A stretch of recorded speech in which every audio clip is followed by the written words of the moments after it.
What's up, YouTube fam? Thank you very much for joining my channel. So today we are diving into a topic that is both fascinating and equally important. And this is earthquakes, actually. Earthquakes. Kenya sits on a geological marvel, yeah? And this is the Great Rift Valley. And as you go down the escarpment, the massive crack stretches for thousands of kilometers.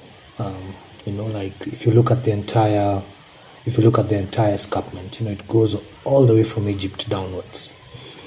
And this is actually a stark reminder for us of the ongoing geological processes at play. Well, when you look at my Mahio and the beauty that, it's so serene. And these cracks that we always see might seem very scary. But they are a natural consequence of the Rift Valley slowly widening over millions of years. However, they also, in my view, in my opinion, they also highlight the potential of seismic activity. Now, major earthquakes are very rare in Kenya. The strongest one actually was recorded, I think it was a 6.9 from what I read, and that was back in 1928. However, we've had smaller other tremors happen, which have been more frequent. We know that the aspect of having a devastating earthquake in Kenya is unlikely, but history reminds us that it's not impossible. And earthquakes may be a natural phenomenon. We can learn a lot from our neighbors. I remember in 2021 I happened to be in DRC and Rwanda, and we saw and what we saw actually within the Nyiragongo volcano in the Democratic Republic of Congo, which has been dormant. It had that aspect of dormancy, but it has surprised the Congolese with its nature. If you look at how it has actually erupted, I think there has been an eruption in 1977, there was another one in 2002, and then the one that I witnessed was in 2021. And if you look at that time frame, it's near perfect 20 years, and so these are some of the things that we need to learn. When we know that we had a major one in 1928, should we expect a major one in 2028? These are some of the things that you want to look into.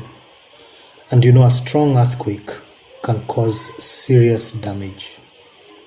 Buildings can collapse, infrastructure could be compromised, and the aspect of landslides could also occur. This can lead to loss of life, of course, and injuries, and disruption of essential services.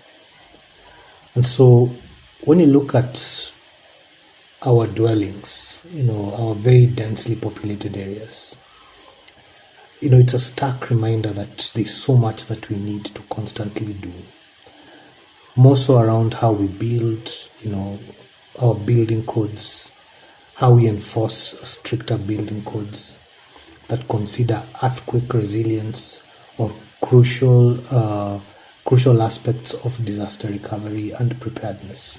And not just earthquakes in this case. Right now we are having major flooding. And so it's also to look at some of these aspects where we want to make sure that in these areas that we build very close looking apartments, some of them even having mabati structures on top of their roofs. And we ask ourselves these questions, do we have that ability to save lives in a situation where an earthquake happens in a place like this? as Kenyans, we are very peculiar people. We tend to run where disasters are happening. If you hear gunshots somewhere in town, everyone is running that direction. When people are being tear gassed, guys are running towards that direction. A clear indicator that we are not very knowledgeable, when it comes to our preparedness. We are also not very well educated in terms of, for example, even earthquake safety. If I honestly asked you, please put down in the comments, if an earthquake was to happen today, are we familiar with, the drop, cover, and hold techniques? When a tremor happens today, are we familiar with, fire exiting protocols to safer ground? All of us should be familiar with earthquake safety procedures. And this is not just a government initiative, but we confess as Kenyans to be well read. We confess ourselves to be very upbeat with tech. So these are things that on a very personal level we should look into in testing ourselves for disaster preparedness.